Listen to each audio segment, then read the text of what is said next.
Hallo liebe Zuschauer, im vorigen Film habe ich euch ja erzählt, dass die Pitti auszieht. Heute ist der Tag, heute muss der Everett herhalten, um das komplette Umzugsgut zu transportieren.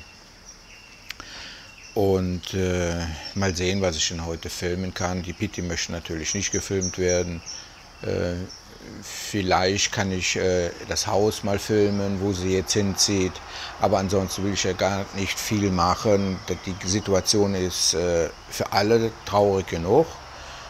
Und morgen ist ein anderer Tag. Ich habe auch schon einige Dinge im Kopf, was ich noch machen werde. Ich habe mich die letzten Tage mal ein bisschen abgelenkt, habe hier ein bisschen an meinem Everett gebastelt. Florenz sieht rot. Ja, Florenz sieht rot, beziehungsweise die anderen sollen rot sehen. Seht ihr das hier?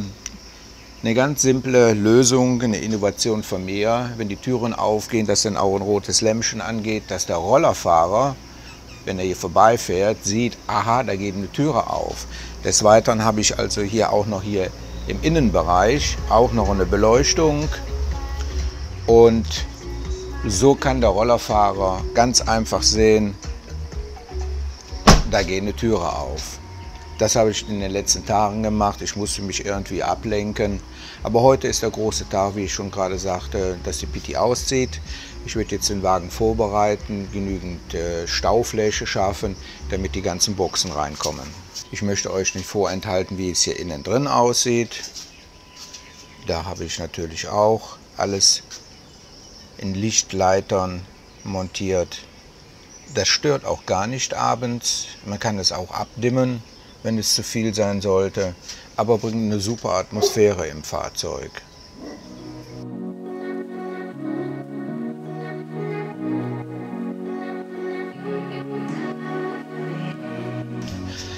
Aber ich kann euch versprechen, das war der Horror. An jeder Seite 2 Türen brauchte ich 5 Stunden, weil ich die ganze Elektroversorgung zu der Türe musste über die B-Säule nach vorne zu den entsprechenden Punkten, um Strom abzunehmen. Man kann ja bei den neuen Kisten hier nicht einfach plus minus abgreifen, da ist ja ein Bussystem drüber. Ich habe es über den Zigarettenanzünder angeschlossen, die Beleuchtungen und die roten Beleuchtungen, die an- und ausgehen. Ich habe im Fußbereich, wenn die Türe aufgeht, geht eine Lampe an oder eine Lichtleiste, Everett, und daran ist das angeschlossen. Wie gesagt, 5 Stunden und 30 Meter Kabel waren da.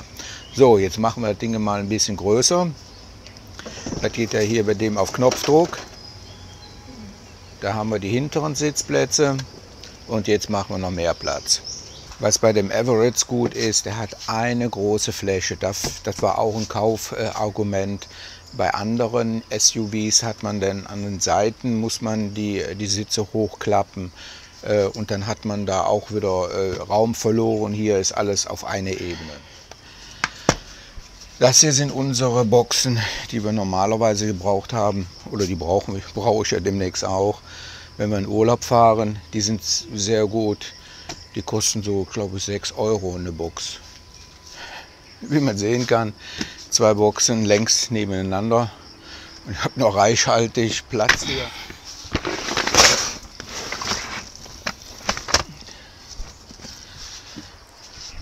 Ja, und was steht demnächst an?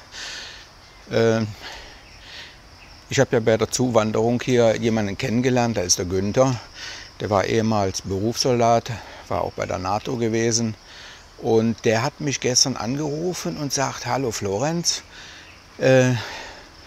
interessierst du dich fürs Angeln? Und die mich ja kennen, die wissen ja, in Rayong da oben, da habe ich ja geangelt, aber ich habe ja keine Ahnung darüber.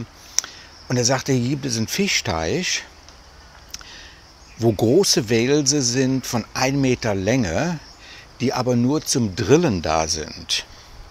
Das heißt, man braucht nichts mitzubringen, Angel, alles kriegt man da gestellt, ein Guide ist auch dabei, eine Überdachung, dass man also in der Sonne oder wenn es mal regnet, dann nicht irgendwie angebrüht wird, wenn die Sonne scheint.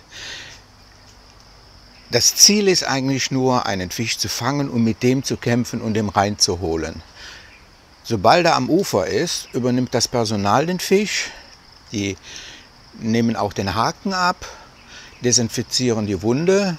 Dann wird anschließend dieser Wels oder was es ist aufgepäppelt mit Sauerstoff, dass er wieder bei Kräften ist. Der hat natürlich auch gekämpft. Und dann wird er wieder eingesetzt. Und das fand ich so toll, wie er das alles erzählt hat. Da will ich also wahrscheinlich morgen schon hin, um euch das mal zu filmen. Das ist für den einen oder anderen interessant. Von den Kosten, sagte er, er hat von 7 Uhr bis 1 Uhr hat er Zeit, da zu fischen. Das kostet wohl 4000 Baht. Aber für einen Angler, der immer mal davon träumt, ja, in Deutschland oder im deutschsprachigen Bereich einen großen Fisch zu fangen und mit dem zu kämpfen, zu drillen, und ist das natürlich ideal. Absolut, wie ich das gehört habe. Und er sagte, so professionell. Ich glaube, ein Engländer hat dieses Ressort mit dem Fischteich. Und da will ich morgen mal mit euch hingehen. So, jetzt kommen die letzten Kisten rein. Da waren ja keine Kisten mehr.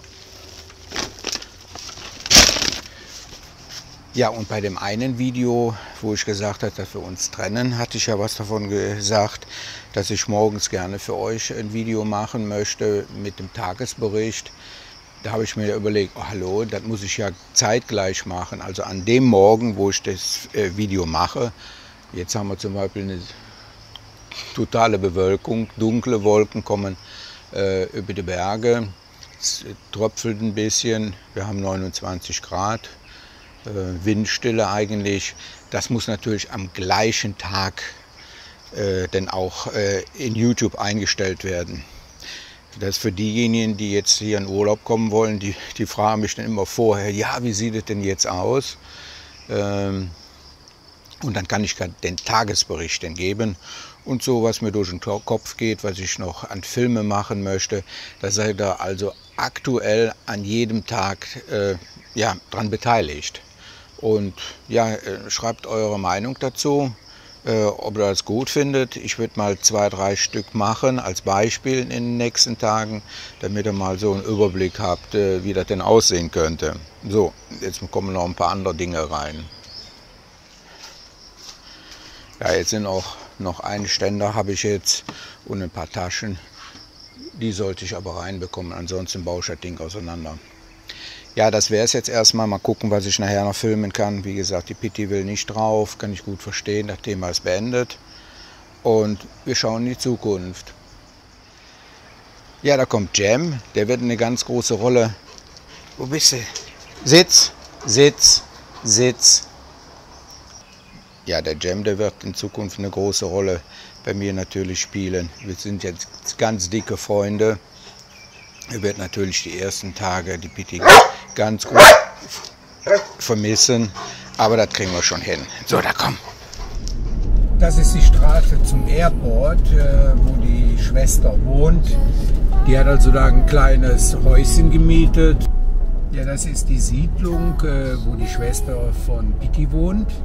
Das sind eigentlich ganz nette Häuschen. Die sehen noch relativ gut aus, muss ich sagen.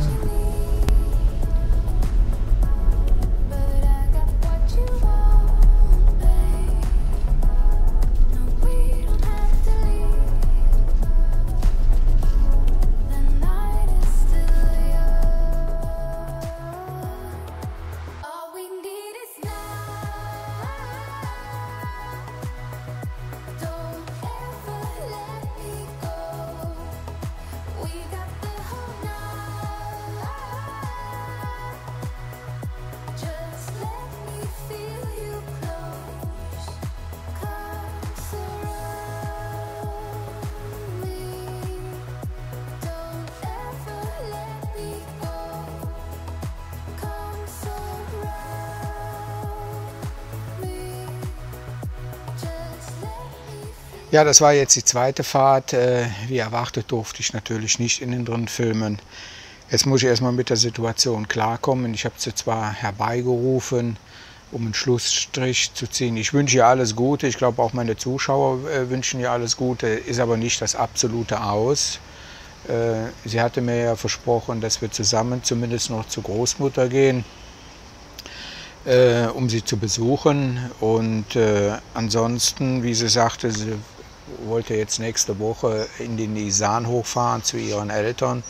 Ich glaube, da ist auch die Zwillingsschwester von ihr, die geht da heiraten, aber ich glaube, sie will jetzt auch Abstand dazu gewinnen. In dem Haus lebt auch jetzt eine jüngere Schwester, glaube ich, oder die ältere Schwester. Und naja, das harmoniert miteinander. Von meiner Seite her muss ich jetzt erstmal, ich trinke mir heute einen Whisky heute Abend und dann schließe ich das Thema ab. Es geht voran, es hat mich die letzten Wochen ziemlich gebremst natürlich. Vielleicht hat der eine oder andere das auch gemerkt in meinen Filmen, war nicht mehr der nötige Pep drin, aber das wird wieder besser werden. Und man hat ja noch immer eine Zukunft. Bis zum nächsten Mal. Tschüss.